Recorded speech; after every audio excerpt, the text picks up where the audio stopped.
introduction, right? Okay. Well, first of all, my name is Miguel Fernandez, and I want to say that I'm honored to have the chance of doing this presentation at SEMF, and that it's great that there are organizations like yours that have detected some important downturns in the scientific research that is taking place nowadays. I also want to thank Treasurer Alona Ligovinskaya for suggesting me to participate, to the founder, Carlos Zapata, for inviting me, to Roshan Torel for acquainting me with Alona, and to Moritz Berling for acquainting me with Roshan. Definitely a precious thread of personal contacts. Well, in regards to my academic background, I'm an industrial organization engineer, and this type of formation provided me a wide multidisciplinary approach in mathematics, science, technology, economics, a formation that, however, didn't manage to define me the fundamental problem of today's open industrial societies. This fundamental problem began to pop up in my mind at an extremely extra academic level during the ecological and economic disaster of the Prestige oil spill occurred off the coast of Galicia in Spain in 2002, a catastrophe that was directly linked to many very important changes in my life at that time. The effects of this 2002 wake-up call impelled me to follow another precious thread of personal contact and quite extraordinary coincidences that allowed me to be invited in 2005, 2006 to participate in what I consider as the most valuable aspect of my extra academic background for this presentation. This is my participation in developing the main guidelines of the multimillionaire Fondo Natural project of Obra Social Caixa Galicia, a project that, as you shall see in this little following clip, aspired to pioneer a new cultural relation of Galician people to our land. So.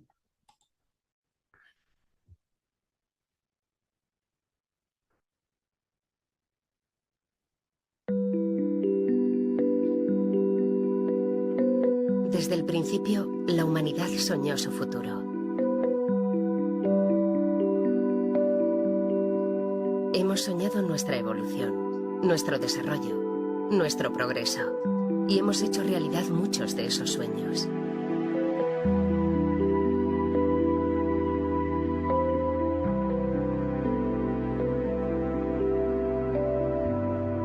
Durante todo ese tiempo hemos mirado siempre hacia adelante, pero muy poco alrededor, hasta hoy.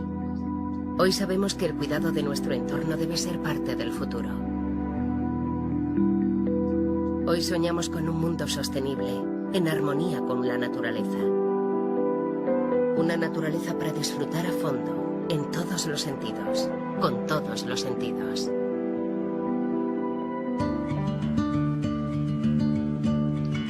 Well, this 40 million euro project was soon aborted, mainly due to a conflict between its corporate goals and regional administration. But people asked me back then, how can a 40 million euro project fail? At that time, I had no answer. However, this failure demonstrated to me that the fundamental problem is that many novel paradigm shifts must be developed in terms of the way we relate to nature and the environment at large. In 2008, I became convinced that this is the fundamental problem from which all other problems of today's society derive. Since that experience, I've mostly devoted my time to studying and self-publishing books that progressively address this issue from diverse perspectives. And as this aspiration of developing new paradigm shifts in knowledge and science is one of the objectives of SEMF, I hope I can contribute to such objectives. So this talk is divided in three parts: genealogy of the crisis of modern science, an operative approach to the crisis of modern science, and three conclusions. Considering the goal of synthesizing the fundamental with the multidisciplinary, I consider that it's very useful to go back to the times of the genesis of modern science during the 17th century. First, because it shows that knowledge of nature is culturally conditioned, and second, because it might be possible to discover in such genesis of modern science the core of some problematic aspects, some cracks that have been highly overlooked, cracks that have only gotten wider and that have been passed down to today's scientific understanding of nature. We know that it often occurs that many traits of our character can be tracked down often to the story of our ancestors. So I think it's useful to see if some kind of dysfunction has also been carried down in today's scientific understanding of nature. First of all, it's important to define the term operative. Today, we employ a lot this term, as for instance, in the case of a computer's operative system, and it's often employed as a synonym of the term functional. But I want to get back to its Latin origin, opus operis, which can be initially summarized as a type of work that develops the transcendent aspects of nature. I realize that this preliminary definition might sound quite blurry, but I'll refine it during this presentation. One very important aspect of an operative approach to nature is that, as radical as it might initially sound, it is not based on any measurement techniques. So because of this, I consider that it's key to address the essence of the fundamental techniques that since the 17th century have related us with nature, which are the instruments that allow measurement. As many of you know, a very important aspect of René Descartes' scientific method developed in the 17th century was to assume that the only attributes of matter that are worth addressing with numbers are those where matter reacts quantitatively to external quantitative action. That is, what is called here measurement is a passive and quantitative reaction of matter to external quantitative action. René Descartes referred to such quantitative magnitude as res extensa. I'm going to provide now a rather simple example of measurement in the domain of physics, and I'll try to make my explanations also open to all of you who aren't much familiar with physics.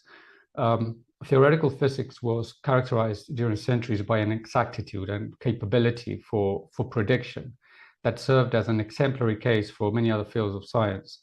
So if there are some flaws in the practical applications of theoretical physics, these flaws might also affect other domains of science. Here's the most paradigmatic case of a measurement instrument, a caliper. Initially, a first simple approach to a measurement with a caliper would suggest us, for instance, that this circular piece of steel has a diameter of 13 millimeters. However, if we look closer in the real industry where things are actually produced and have to work smoothly, it's fundamental to take into account in the engineering field of metrology that the actual diameter of a piece of steel is constantly oscillating as a consequence of factors such as, for instance, the dilatation induced in the steel by variable environmental temperature. For instance, in the case of this piece of steel, a variation of almost 1,000 degrees centigrade in the environment could make the steel pass from 30 millimeters to 30.35 millimeters, and then return to 30 millimeters when the temperature of the environment slowly diminishes 1,000 degrees again. So, depending on the inner metallurgical properties of a given piece of steel, the specific oscillation of its diameter shall behave also very specifically as a response to environmental influence. And even though the modern scientific method presented by René Descartes can initially persuade us to assume that a piece of steel is a passive or an inert object, this little example shows that its inner metallurgical qualities provided an active response to the environmental conditions, a response that is actually an adaptation of its qualitative properties to such external conditions. The environmental influence is always an energy influx that can be mechanical, as for instance, an impact or pressure, heat transfer, or electromagnetic influence. Part of this energy influx is accumulated and another fraction is inevitably dissipated, lost. And it's precisely the inner qualitative aspects of the piece of steel which shall determine its very specific response.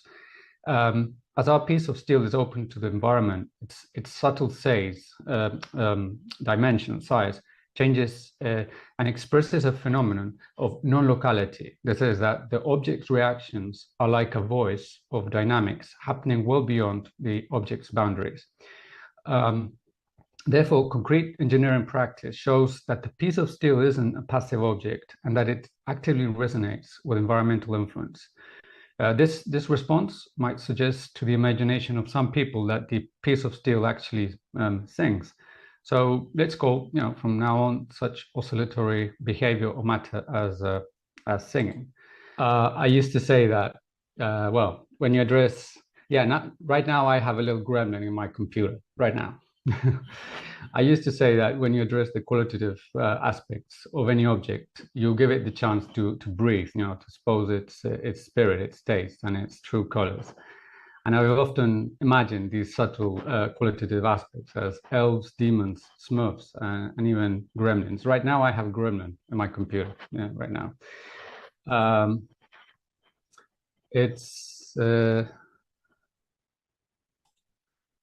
Well, it's important to keep in mind that the alloy of the caliper also dilates due to temperature variation, and it slightly compresses the piece of steel during contact. So the sum of these two indeterminations and others make the actual diameter to also be very indeterminate, fuzzy, following a probabilistic distribution or bell curve. So under standardized lab conditions in the field of metrology, we would generally express this measurement incorporating the margin of error given by the caliper's exactitude, which in this case is 0.1 millimeters.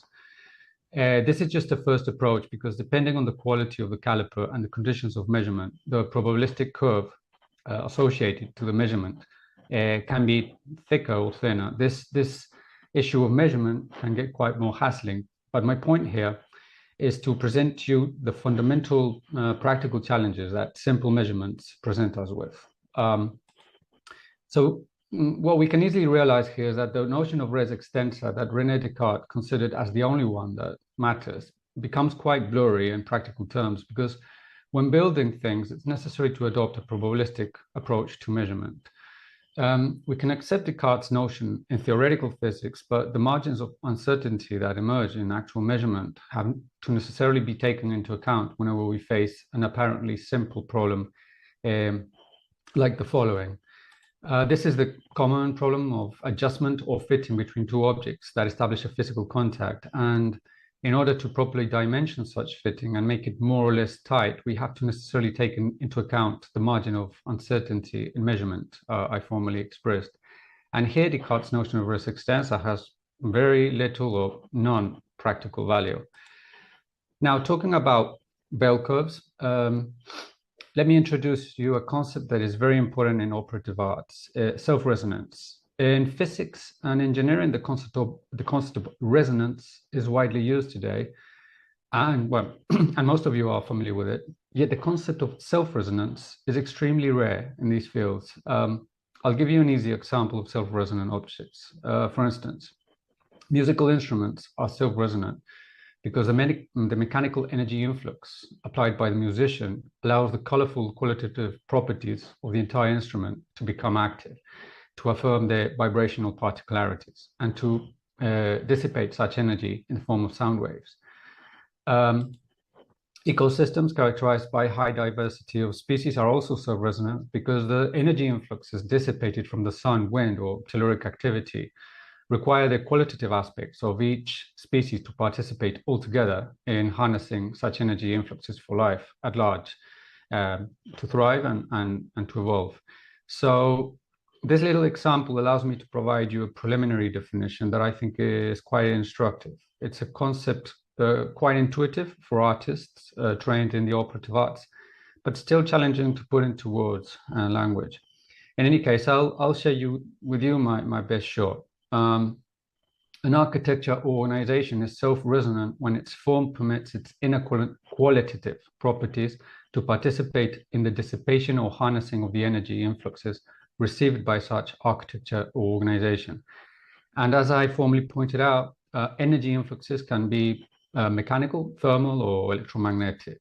So let's say I'm a traditional blacksmith and I want to forge a little bell out of this piece of steel. The fundamental condition for creating an excellent bell is to make such object attain maximum self-resonance, that is to say, maximum sound output at a given stroke. This operative art allows the blacksmith participate directly in the old mystery of individuation. This is the problem of how form emerges from the formless. Individuation constituted a classical philosophical problem that was already addressed by pre-modern philosophers like Plato or Aristotle, as by several modern ones. This is a timeless problem, yet each time resolves it its own way. One philosopher who addressed the issue of individuation during modernity was Carl Jung. He studied it from the perspective of the individual's psychological development. And even though his approach isn't strictly operative and draws more on alchemical mysticism, his concept of projection is still valid in operative arts, in the sense that the way I perceive nature tells the way I perceive who I am. So if I perceive nature as a domain to be developed to a maximum expression, this tells that I also perceive who I am as someone developed to my maximum expression. And if I perceive nature as a domain to be materially exploited, this tells that I also perceive who I am as someone who is being materially exploited, that I'm not treating myself as a human being, but as a human resource. So let's get back to our blacksmith. Along his creative task, Descartes' notion on res extensa would be useless, because in order to develop maximum self-resonance in the bell, the blacksmith necessarily has to take into account the inner metallurgic properties of the alloy. In other words, depending on the different proportions of, let's say, iron, carbon, or whatever other chemical elements are present in the alloy, the final form of the bell that accomplishes maximum self-resonance shall have to be necessarily different. Now, what's very interesting is that given a complex of inequalities in the alloy, there's one and only one form of the bell that accomplishes maximum self-resonance. It's similarly as when we cook. Given a group of ingredients, there's only one recipe that blends and maximizes the taste. So what is this creative process telling us? It's telling us that the final form of the bell is an external expression of its inner qualities. But what's even more interesting is that the sound emitted by the bell is also an honest expression of its inner qualities.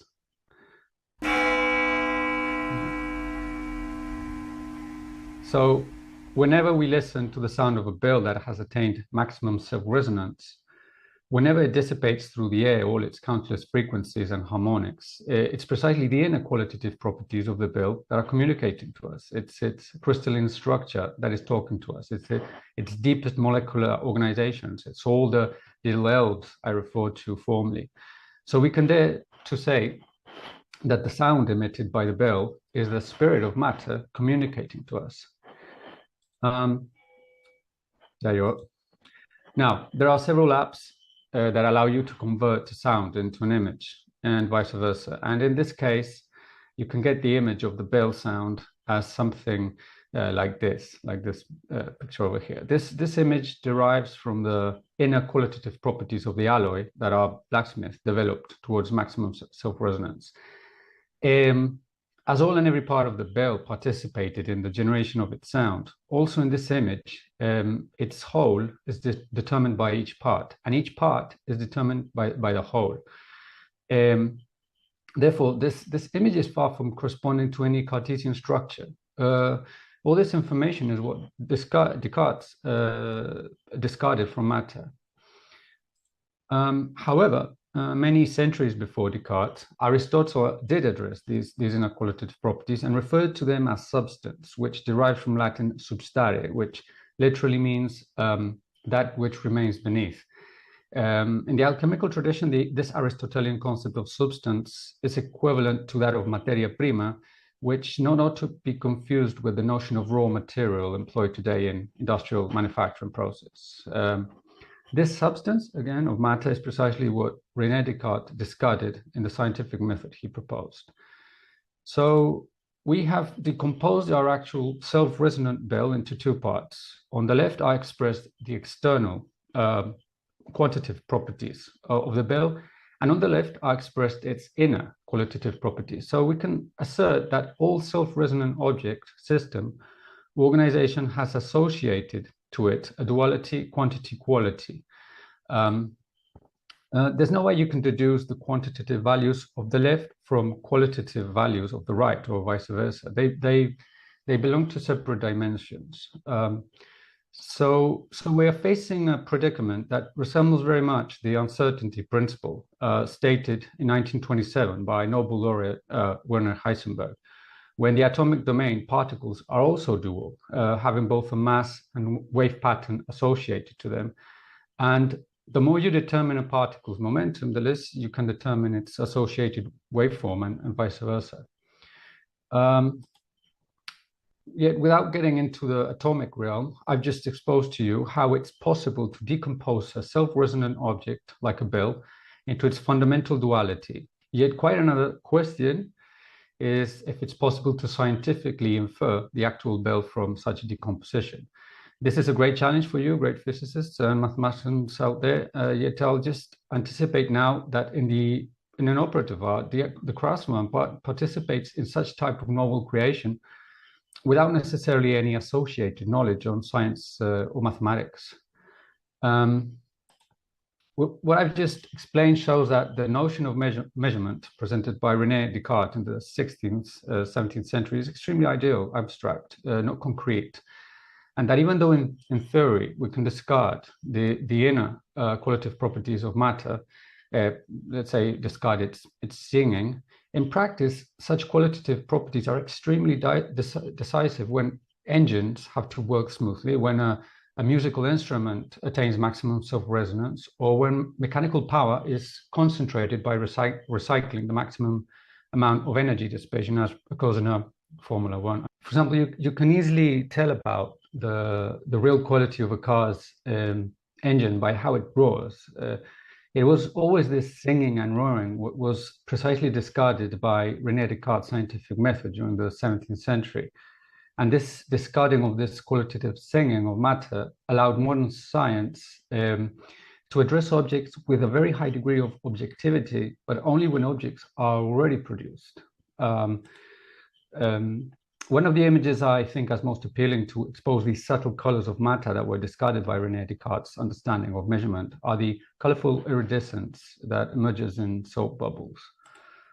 For instance, we can measure this guitar and cathedral by separating all its elements and all their mechanical properties. Measurement is very powerful during analysis, but it's worth recalling that the term analysis originally entails fragmentation, dissolution, and death of the object of knowledge.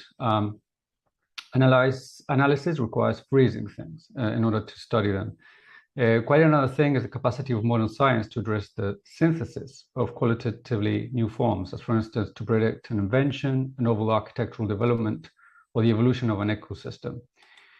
For instance, not even quantum mechanics can explain the formation of molecules that are more complex than carbon dioxide or ammonia, as shown by T. Helgaker in 2004. So why is modern science so powerless to address creativity and synthesis? It's useful to remark modern science became in the 17th century burdened by hylomorphism, which assumes that during creative processes, the only role of matter is to fulfill a given form. During the same historical period, hylomorphism was also politically expressed in the constitution of the first state nations, which highly assume that peoples and populations have no creative role other than fulfilling the demands of the state. Hylomorphism also implies a very, let's say, patriarchal understanding of nature, similarly as if conceiving that the exclusive role of a woman is to fulfill the demands of her husband, no matter how debasing these demands might be. All this implies that hylomorphism not only acts in science, but in the deepest assumptions about how power is affirmed at all levels. Therefore, hylomorphism is related to cultural values, this is, of what a culture considers as most valuable. Yet I think that the major crack in the history of modern science was the radical opposition that took place in the 17th century between the approach to nature that the great German poet Goethe embraced and the one embraced by the great English physicist Isaac Newton. Like Descartes, Newton didn't take into account the substance or iridescence present in natural phenomena and based his classical mechanics in the assumption that the dynamics of nature follow timeless laws that are described by mathematical expressions. I must admit that I still love the mechanics of Isaac Newton. I recall one New Year's night at my dad's native town when I was 15 that I was obsessed in determining the parabolic trajectory of a football based on Newtonian mechanics, while everyone else was enjoying the party. I've employed Newtonian mechanics a lot when dimensioning structures, designing machines, in computer simulations or in biomechanics. However, even though Newton's laws of physics are true, they're far from being all the truth. To explain this simply, Newton's physics make a natural landscape look like this. A black and white landscape that is true, of course, but not all the truth. Goethe's vision of nature is like this, also true, and also truer than Newton's. The fact that I resort to Goethe's work here, however, doesn't imply I aim to present a romantic or bucolic relation with nature, but an operative one where we contact the creative power of the cosmos in lakes, mountains, but also in engines, factories, or anything that burns. William Blake, who was more akin to Goethe's understanding of nature, depicted Isaac Newton this way, obsessively focused in his equations while turning his back on nature. So in terms of the confrontation between Newton and Goethe on science, Newton finally won, and the Western world quickly adopted a practice of science where human senses remained out of the equations, conceived as the main sources of error. The human hand was then substituted by a progressively larger set of technical mediations and instrumentations that also separated human direct experience from any iridescent creative phenomenon presented directly by nature. This caused scientific research to lose any grassroots praxis and to soon become highly dependent on techno-industrial development, constituting the modern laboratory, the emplacement that epitomizes the separation of both scientist and object of study from all larger context. As closed environments, modern laboratories can only pursue an analytical approach to nature, and the screen reinforced in modern laboratories between human senses and the synthetic potentials of nature is also exemplified in today's tendency of developing online scientific research based on peer-reviewed published documents. Yet all of these screens separate the scientists from the creative forces operating in the cosmos, well beyond the laboratory. And the result of this alienation is that the scientist becomes as passively submitted and enclosed to corporate or academic policies in a perfectly equivalent way as how the self-same scientists' objects of study are required to be in the laboratory, passively submitted and enclosed. This demonstrates an Eastern wise statement that I'll quote at the end. This alienation of the science also widens the gap between the massive bubble of research that is published and the actual application of such research in real life conditions. I think, for example, the following case is very paradigmatic in this regard. It's the contradiction between the amounts of money spent in climate change research and the powerlessness of such research to actually reduce global CO2 emissions.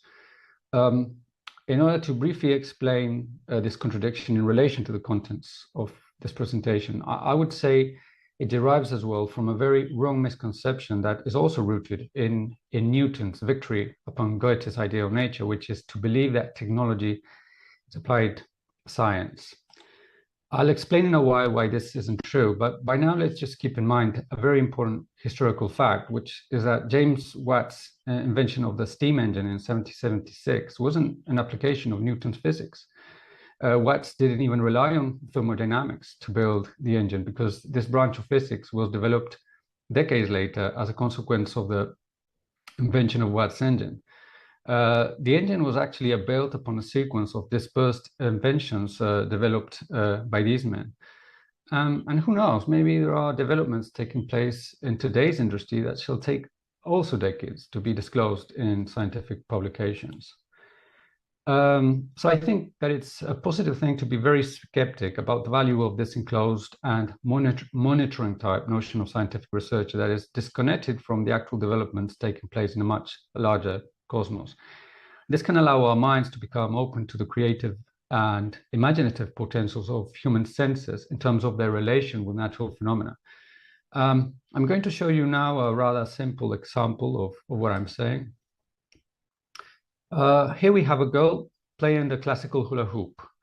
The contact with the hoop she is mastering is direct through her senses, non-mediated, and the slipping of the hula hoop in her body is a friction that implies that all the energy her body transfers to the hoop is eventually dissipated. Now, It might be quite shocking for scientists, mathematicians, and all engineers to discover that still today, there is no servo mechanism capable of performing the same controller as that girl. There is a group of electrical engineers in the University of Naples who created in 2017 the model of a robotic hula hoop system based on all the cutting-edge physics and control engineering available at that time. But this system only works if there is no slipping. This is, if there is no energy dissipation. But this lack of dissipation never occurs in real-life conditions due to the second law of thermodynamics stated by Rudolf Clausius in 1850. And nobody has yet proven that such second law doesn't apply in closed systems. Due to the second law, everything in nature irreversibly dissipates a proportion of the energy it receives. And when this dissipation is very intense, all the boundaries defined by modern science between objects extremely dissolved, and what then takes over the processes that occur in nature are precisely the qualitative, iridescent, singing aspects of matter that couldn't be formally inserted into mathematical laws. Even the second law of thermodynamics loses its jurisdiction because it applies only to closed systems, but closed systems are just idealizations because in nature, everything is open to everything, one way or another. In other words, when energy dissipation is very intense, mathematical laws radically lose their jurisdiction. Now, this is what essentially explains why no matter how much computer processing power we have available in the world and how much excellent mathematics we have accumulated until today, the engineering of such robotic hula hoop hasn't been accomplished because such engineering depends entirely on the technological application of such mathematical laws. Yet, let's try to understand a little the biomechanics of what the girl is doing. What keeps the hoop upwards is the spontaneous capacity of the girl to couple or resonate with the hoop cycles in order to recycle part of the energy dissipated by the slipping and transfer it into the high potential energy accumulated by the hoop. The closest physical model, I think, of what she's doing resembles the driven damped oscillator you can find in Wolfram demonstrations. However, I affirm this with all due reserve because it's extremely challenging to model processes that are far from equilibrium. This is processes that dissipate a lot of energy. However, in practice, what the girls gestures accomplish is to drive the hoop with a so-called hula technique, a technique that allows the body hoop system enter in resonance, allowing maximum amplitude and accumulation of mechanical energy in such system. She's not even thinking, and it all happens like a perfect automatism of reflexes between her body and the hoop. Due to the fact that she is involved in a system that highly dissipates energy, no servo mechanism in the world can today emulate this perfect body automatism, this perfect homeostasis. A perfect negative feedback of the body's gestures that about 3 centuries ago, Goethe already referred to as exact sensory imagination.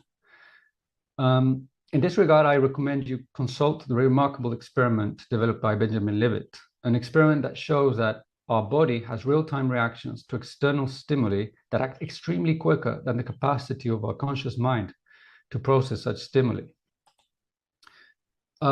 We didn't have to wait to study the case of hula hooping in order to irrefutably present the limits of Newtonian mechanics, because more than a century ago, whom I consider one of the best physicists in history, the Austrian physicist Ludwig Boltzmann, already proved these limits. I consider him one of the best because of the very ambitious goal he proposed himself, which I'll try to explain to you as briefly as possible. Boltzmann lived during the times when evolution was the name of the game in science, exemplified in Charles Darwin's work. And this concept of evolution was already challenging the supposedly timeless character of Newton's laws. During the same times, Sir Francis Galton developed his famous board. Boltzmann didn't refer to this board in his work, but I believe this little toy exposes quite illustratively Boltzmann's ultimate realizations. Now, if what occurs inside the Galton board exclusively followed Newton's timeless laws, the balls, all of them, would never get placed in the bottom bin and would be bouncing around eternally inside the board. However, in real life, we see that the balls always end up placed in the bottom. And this irreversible evolution of the system was already foreseen in 1850 by Clausius as the second law of thermodynamics. A law that is extremely eloquent in this board, since, as you can see in this video, all the kinetic and potential energy contained in the balls is eventually dissipated, always placing themselves finally in the most probable state, which is the one with minimum energy at the bottom. So just like the hula hoop goal, we have here another case of a system that dissipates all its energy. In essence, Boltzmann wanted to explain how the Bale distribution in the bottom always emerges from the laws presented formally by Isaac Newton. His challenge was like squaring the circle, because Newton's laws can predict backwards, like in the case of this ideal frictionless pendulum. But in the case of this board, the past is erased from the final state. So Boltzmann couldn't find such translation, and yet an angel might have talked to him, because finally he came up with his genius equation present in his tombstone, a formula that today serves excellently to maximize the performance of engines, power plants, etc. These little toys examples expose the limits of mathematical laws to deal with systems that dissipate a lot of energy.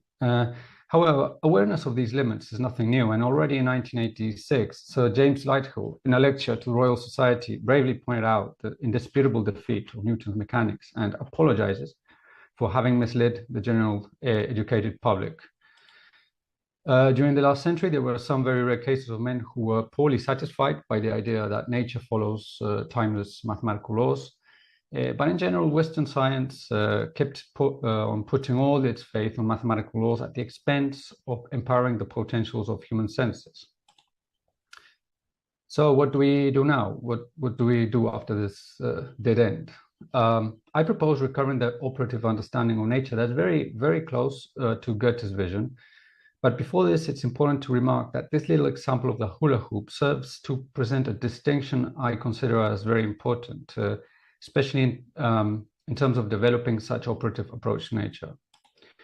I'm referring here to the fundamental distinction that exists between the concept of technique and the concept of technology. This distinction was intensively emphasized by French theologian Jacques Ellul, who remarked that in French, Spanish, Italian, and German remains a fine conceptual distinction that was lost in English language, because in English, excuse me? Oh, yeah, sure. Okay. So it's, in English, the word technology has become a rather a jumble that incorporates in, many concepts such as tool, architecture, system, engineering, machine, apparatus. The issue of technique wasn't only addressed in the last century by Ellul, but it was also addressed by highly cultured men like these. All these authors stuck to the word technique in their original writings. Well, in North America, other highly cultured men like Canadian cultural critic Marshall McLuhan addressed the mystery by resorting to the term technology, and another cultural critic, Louis Mumford, was much more prone to the use of the term technique. All of these authors approached the issue of technique from different angles, and yet none of them formulated a definitive definition of technique. For example, some related it to efficient procedures, scientific application, engineering, and the relations of power between living beings, the power that mobilizes work, functionalism, art, and culture, and machines and energy. Also, there are a few filmmakers like Godfrey Reggio who superbly address the issue of technique in his experimental films from different angles. These authors and artists are all pointing in the same direction. And here I aspire to present an operative definition of technique that encompasses all the former. I define it like this. Technique is a morphogenetic field of unconscious gestures and reflexes that allow beings overcome the inevitable energy dissipation determined by the second law of thermodynamics. It's a morphogenetic field of unconscious gestures and reflexes capable of predicting the evolution of natural cycles and resonating with such cycles in order to accumulate energy. I owe the idea of morphogenetic field to English biologist Rupert Sheldrake. It became quite a controversial idea when he first proposed it, and scientific communities are still very reluctant to accept it because such type of field hasn't been measured. Unfortunately, this has caused Sheldrake to be accused of being a pseudoscientist. I'm absolutely on Sheldrake's side here. First, because as I exposed to you initially, the modern technique of measurement erodes a whole spectrum of qualitative phenomena that kick in whenever a system dissipates a lot of energy in real-life dynamics. And second, because even fields such as the magnetic, gravitational, or electric are never directly measured. These fields are mathematical constructs that serve to predict dynamics taking place in the physical domain. For instance, you never measure an electric field per se. What you do is directly measure the force that acts on a charged conductor. And then from this measurement, you calculate the electric force acting on such a conductor. To give you a simple yet illustrative example, here we have a flock of starlings. All their energy is being massively dissipated. However, their perfect opera of reflexes allows them to take advantage of an inner complex of air slipstreams, which serve to accumulate kinetic and potential energy in the entire flock. This collective synergy allows each starling to fly more by participating in the group than if each of them flew alone. We can observe a very equivalent phenomenon when a group of cyclists employs slipstreaming techniques to challenge the wind and accumulate kinetic energy. Now, another very important phenomenon in dissipative systems is what's referred to as a sensitivity to inertial conditions. In a nutshell, this means that very tiny fluctuations can produce massive outcomes. So by simply employing common sense, if one of these massive amplifications outbreaks, how can the starlings overcome its effects if the entire flock doesn't share in real time the perception of such outbreak? So even if we don't have available today the specific mathematical expression of the morphogenetic field that integrates the reflexes of all the starlings, we have to hypothesize that such field presented by Sheldrake exists. This energy dissipation that affects all forms of life implies that no living being or community can thrive unless they find first a way of accumulating energy within such irreversible energy dissipation. Without this accumulation, no economy is possible. In relation to this, there's a relatively recent concept employed in energy engineering, which is called energy return on energy investment, presented initially by Charles Hall. And to briefly explain his important concept, it can be affirmed that all being can only live if it gains more energy than the energy it dissipates in capturing such sources of energy. For instance, if an eagle tends to spend more energy in capturing a hare than the kilocalories it'll obtain in eating the prey, the eagle shall eventually die of hunger. And size, speed, or strength aren't fundamental attributes that make the eagle more powerful than the hare, but it's the specific technique of the eagle that allows the bird senses predict the motions of the hare in a confrontation where both animals are highly dissipating their reserves. In martial arts, it's the same. Beyond size, speed, or strength, what ultimately makes one guy defeat the other is a refined development of technique that allows one fighter to recycle the physical power of the opponent in his own advantage. Also, technique is what allows the surfer employ the sea waves in his own advantage by discerning the wave patterns present in a chaotic sea coast environment. Technique derives from the Greek term techne, which is linked also to art and craft. All these are just some preliminary notions that could be much more expanded, but I think it's more useful to discern the concept of technique from technology.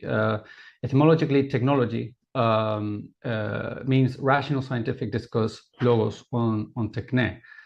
So if we could someday scientifically describe the extremely subtle and intricate mechanics that occur in the case of the hula hoop technique, we would obtain the technology. This is a projection of technique in scientific language.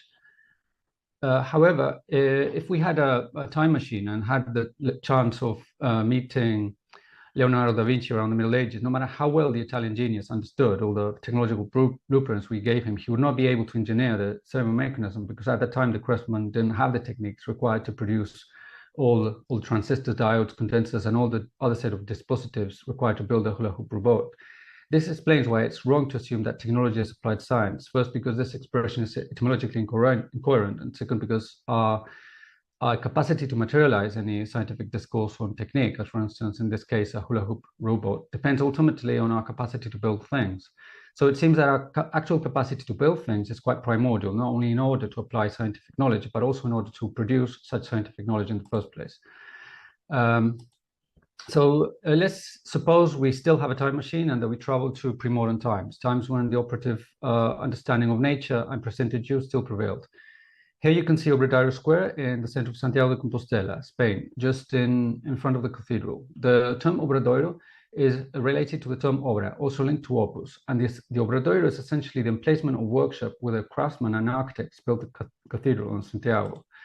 During such pre-modern times, the craftsmen and architects who mastered this type of operative work or opus were precisely the operative Freemasons, who employed such operative understanding of nature in order to build the extraordinary Gothic cathedrals. There's some literature available about these craftsmen and architects, and also a lot of speculation about their religious or initiatory ceremonies. But I think it's just useful to take all that with a grain of salt, because by principle, these masters remained as anonymous figures. Also, there are indeed many religious and political aspects involved in the construction of cathedrals, yet I'm going to exclusively restrict this presentation to the techno-scientific aspects involved. So it's rather easy to guess that the only way anyone can build a cathedral is that there's associated to such building and available knowledge of the materials, otherwise no architecture can stand up. For instance, today in mechanical engineering and stress materials, in the rather simple case of determining the optimal dimension of a beam that is expected to withstand a given weight distribution, we have available mathematical approaches that derive from Isaac Newton's laws. It is quite disconcerting to realize that in pre-modern Gothic architecture, the dimension of the cathedral structures is absolutely perfect, in the sense that form and function of each element keep up an extraordinary structural stability in the entire building, that the architectural configuration is entirely self-resonant, and yet this total perfection was attained about 4 centuries before Isaac Newton formulated the classical laws of mechanicals in his Principia.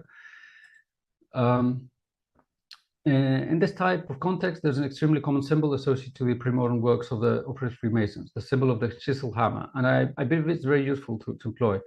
When a craftsman configures wood or stone with his tools, to some extent, he's doing like the hula hoop girl, and all of the energy present in his work is eventually dissipated. Therefore, such type of labor is far from being what we would refer today as efficient.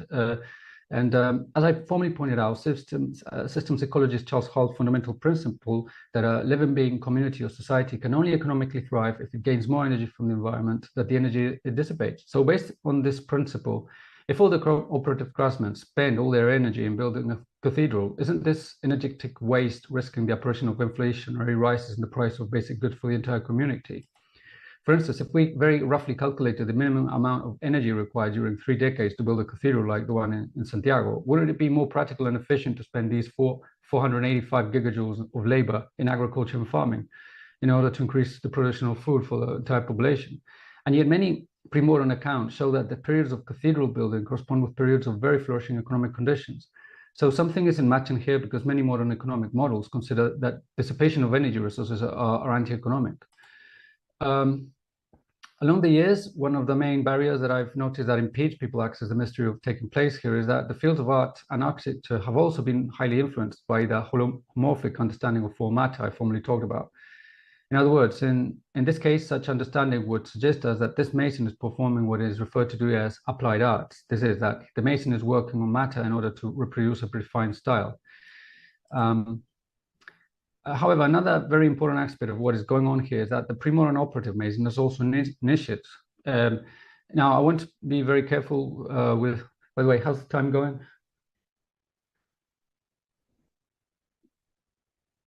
Uh-oh. Remaining or both. Okay, well, so I just want to when I refer to an initiate, in a nutshell, I refer to someone who is poorly attached to competition and individualism, someone who aspires to transcend the attachment to hedonistic and materialistic pleasure, and all that stuff I wrote there. So once such calling is proven in the initiate, he is impelled by traditional principles to establish a direct relationship with the substance of materia prima. and he is traditionally impelled to participate, to have a participation. But a participation in what? Let's see. Okay, another very important phenomenon that takes place in processes that dissipate a lot of energy is the emergence of long-range correlations between all the elements that participate in such dissipation. We can see examples of these correlations in sand ripples or in the extraordinary Belousov-Zhabotinsky chemical reaction. These long-range correlations determine processes of self-organization, ultimately leading to the creation of architectures capable of temporarily recycle energy dissipation and harnessing such energy for life. I know there have been many attempts of simulating this type of self-organization processes in computers based on their fundamental chemical features. But as far as I know, they always end up crashing against the limit, as I pointed out earlier, that mathematical laws lose their jurisdiction in these specific dissipative processes. Probably one of the most unfairly underrated philosophers of our times, Gilbert Simondon, referred to a phenomenon that is much easier to discover by engineers in factories than by scientists in laboratories. It's called the phenomenon of concretization. This is a spontaneous assembly and integration of separated technical objects based on their self-resonant potentials and their specific dynamics under energetic stress.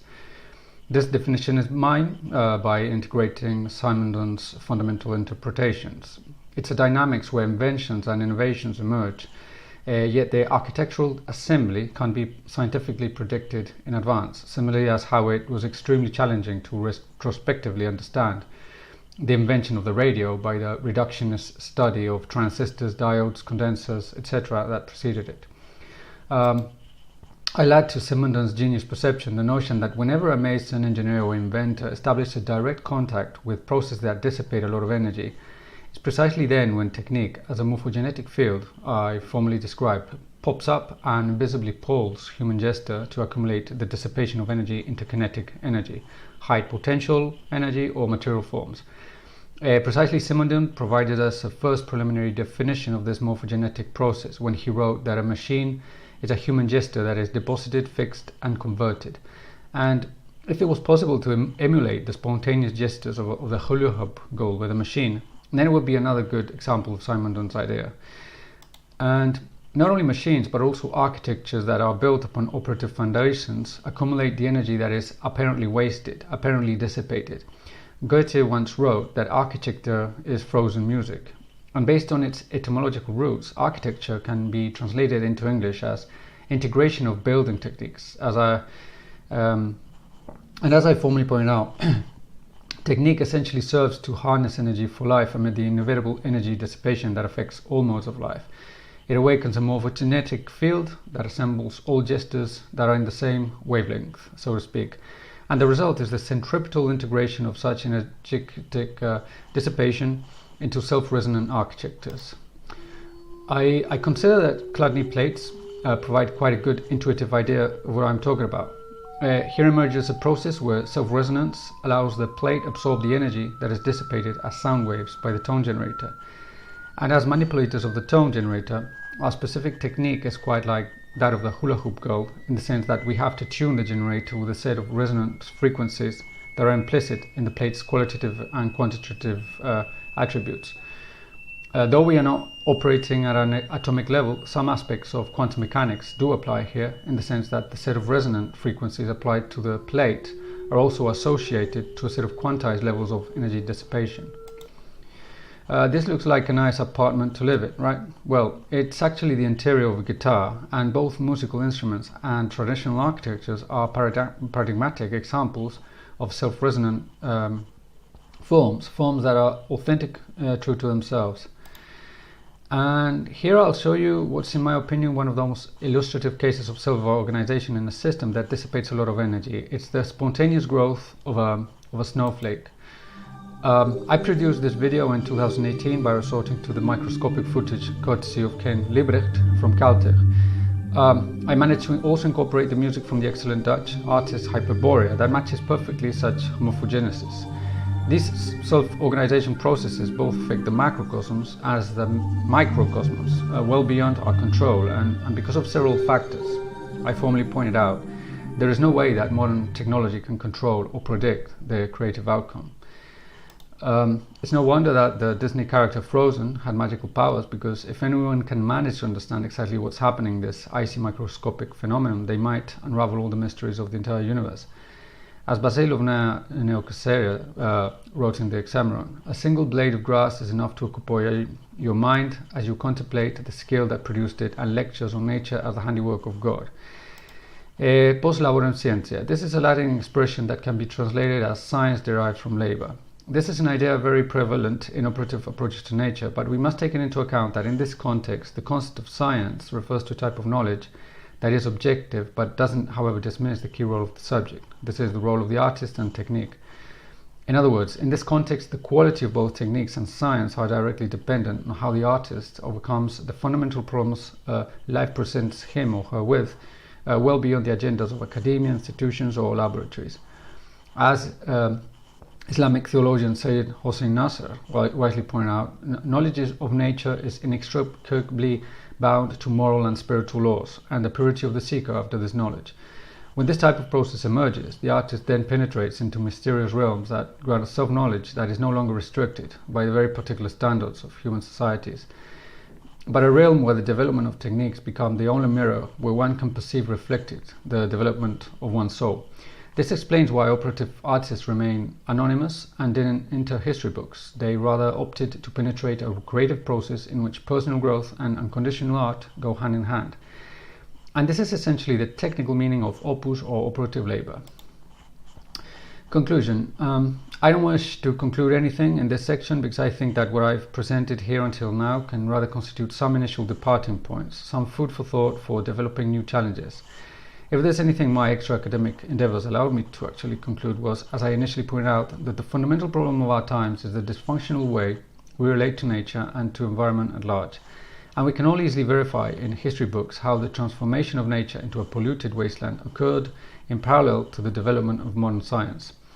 As I've shown you, René Descartes